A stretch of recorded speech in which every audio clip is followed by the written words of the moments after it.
Hello, welcome to this video tutorial which is about a 10 marker where you are applying material from the item. This is off last year's 2017 exam paper, which was off paper 2, off from the full A-level paper, which is your topics paper, and this question was from the family section. Okay, so this is the question that you are looking at. So it's asking you to apply material from the item, analyse 2 ways in which the migrant patterns have affected household structures in the UK. What we're looking for here is 2 ways which are in 2 paragraphs, and you're applying your AO1 knowledge about migration patterns, and then you are applying it to show how the migration patterns have affected household structures.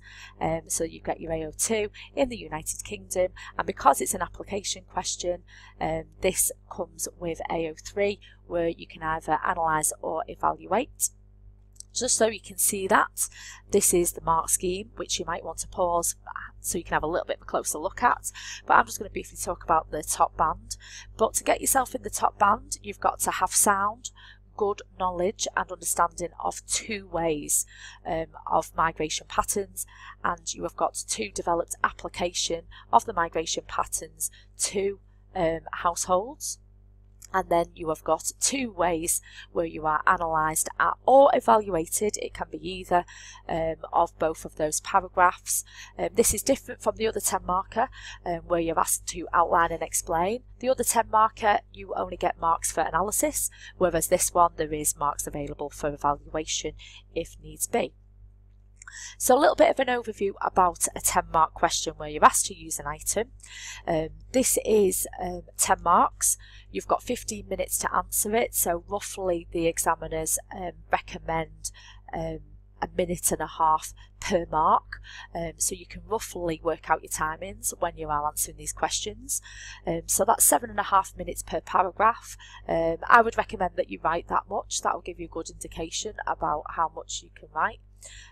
Do 2 balanced paragraphs, make sure that they're equal, and then that will make sure that you are getting your maximum amount of marks that you can get. Make sure you read the item carefully because it's asking you to apply material from the item. If you don't, you are maximising your marks at 3 despite having excellent knowledge. If you don't use the item, you're going to be capped at 3. So I would make sure that you quote it. So use the word item in your answer to really indicate. And these hooks are placed by the examiner for you to develop and add your knowledge to. They're there as a prompt and they should be allowing you to maximise your marks. And the question also has hooks in it too, which will give you further opportunity to show application of your knowledge as well. So just let's have a little bit of a look at the examiner report. So this is from, again, 2017's paper. Most answers were able to use the item to develop points about extended families in India, matrifocal families in Jamaica, and single person or shared occupancy households in Eastern Europe. So in this answer, this item, there was 3 hooks that you could have developed. You only have to do 2 of them. Now what they did find was that there was a few answers that were uncertain between the difference between households and families. So just to make it clear, a household is a group of people living together. They can be living alone, or a group of people and they are sharing bills or household tasks as a household. Now a family can be a household, so you can talk about families in this answer as a family household, but not the other way around. Okay. And another mistake was looking at what people were doing in the countries of origin. So saying that in India this is what people were doing. This question was asking you about household structures in the UK, so please make sure that you stick to that. Okay, so let's have a look at the question then. So in your question, it's asking you to apply material from the item. I would start off each paragraph with the item. Analyse it 2 ways. So you've got 2 little prompts there. And then you have got your specific question hooks, which are migration patterns and household structures. And what I would recommend that you do is either on the question paper or on your answer booklet, do a little bit of a spider diagram. What do you know about migration patterns? And write as much as you can about that as a big brief spider diagram. And what do we mean by household structures? A brief diagram about that. And then you can start to look at the information or the knowledge that you have, and you choose the two that you can write most about. Okay. So you're looking at migration patterns and you're looking at household structures. So that's the question hooks. And when you have a look at the item hooks, they give you the migration patterns. So you've got your Commonwealth, the India, Jamaica, which is your 1950s, 1960s, 1970s. And then more recently, you have got your European Union countries, such as Poland. And they're your hooks regarding migration patterns. And then you've got a reminder of the second question hook, which is household structures. They tell you it again. Okay, so they've reminded you twice to talk about both. Okay, so at this stage you should have on your piece of paper or on your question paper a bit of knowledge where you have scribbled down your ideas, you've got it out your head and you've got it onto the paper, and now you can start to plan your answer a little bit. And as an examiner, I would recommend that you do plan your answers. Okay, it will just make sure that you are linking very specifically to the question and your answers are at least organised and they are logically flowing. So this is one of my students that I've got permission from to use, and I just thought I'd show you one of her paragraphs, and you can see some of the examiner annotations in the column, and you can roughly see some underlining, which is what they do. They tend to underline rather than tick. Underline correct things rather than tick. Okay, so she starts off, one way in which the household structures have been affected by migration patterns from the 1950s, so very explicit to the question, is where migrants came from Commonwealth countries such as India and Jamaica, and she has quoted the item there, really specific. The examiner has identified that she's got way number one. And this is where she starts to apply her knowledge, and we've got some underlining that's going on here because she's identifying that Indian families are typically extended families with a large family support network. So that's one development, and this is impacting the household structures. So she's being very specific now. She's not just talked about families, she's tried to apply it to structure. And as according to Ballard, extended families are the dominant family or household structure, which differs from the UK most common nuclear family, and she's got a little bit of application of AO1 knowledge there as well. And she is now starting to develop this application. So she is showing that as the migrants have moved from the countries such as India, the traditional large nuclear family, large extended family remains very valued and therefore continues into settling in the UK, with the typical amount of children being 5 or 6 compared to the nuclear family with 2 or 3 children. So she's applied some knowledge and she's indicating why there is a larger household structure with more children in it.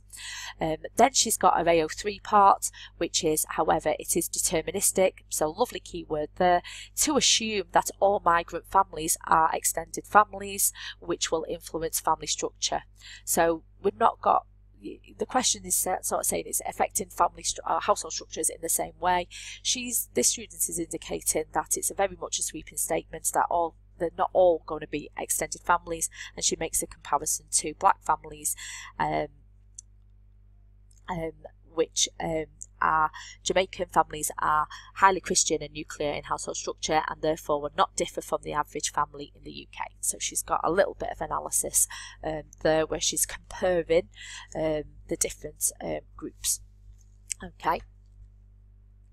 So further points that you could take from this is that if you were using a highlighter pen, you could go through the answer and you could highlight the AO1 knowledge, you can highlight the AO2 item, and then you can highlight the AO3, and you would see there are all 3 parts of that colour in that paragraph, which would indicate that she is doing really well to answer that question.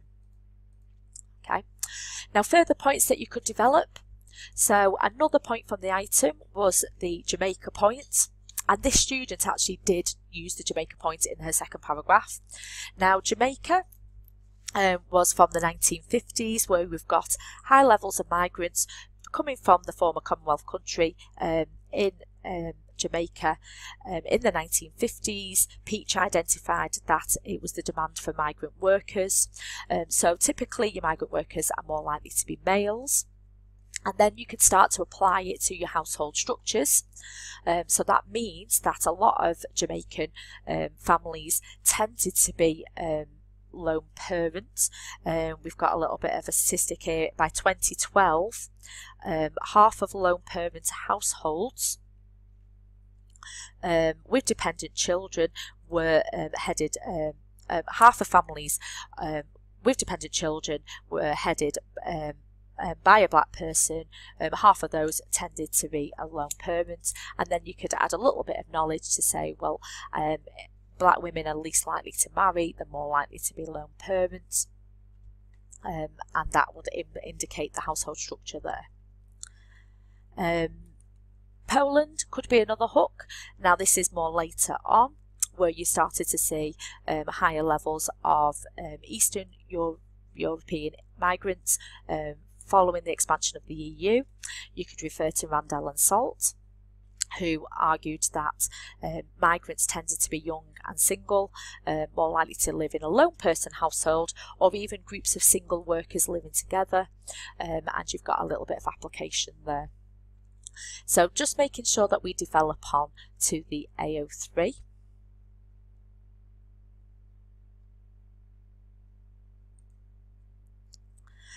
Is that by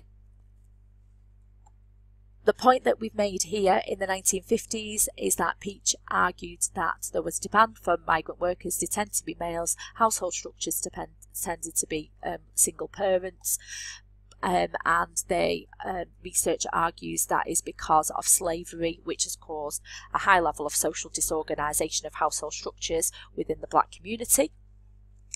You could criticise that by saying, well, actually, there is a high level of independence of black women that choosing to live alone, and it could be the unemployment of black males due to racism. But likewise, Mirza, a leading black sociologist, would criticise this view and say, well, it's not really social disorganisation, and actually a lot of these statistics are exaggerating the extent of single parent families. A lot of black families are in long-term relationships, but they're just not living together. Okay, and to evaluate or to analyse the paragraph about Poland, short-term migrants, single for jobs or students, they may not settle in the long term, so in terms of a period they are more likely to live in single occupancy. But at the end of both is that what we're starting to see now, that we have got more of an ethnically diverse society, and your ethnic minority groups, whether they are from white Europeans or from Jamaica or from India, they account for 14% of the population, and this is leading to a greater diversity of households. And this is where you could refer to the Rappaports on your on the MARC scheme, because the Rappaports say to understand family life and family households in the UK today, diversity is a central thing. Okay, so hopefully, just to summarise, this video tutorial is just outlining that 10-mark question with a couple of points that you could be talking about and how you should be structuring your answer. But thank you for listening. Any comments or question requests, put them in the comments below, and I aim to work my way through as many as I possibly can in the next couple of months. Okay, thank you for listening. Bye bye.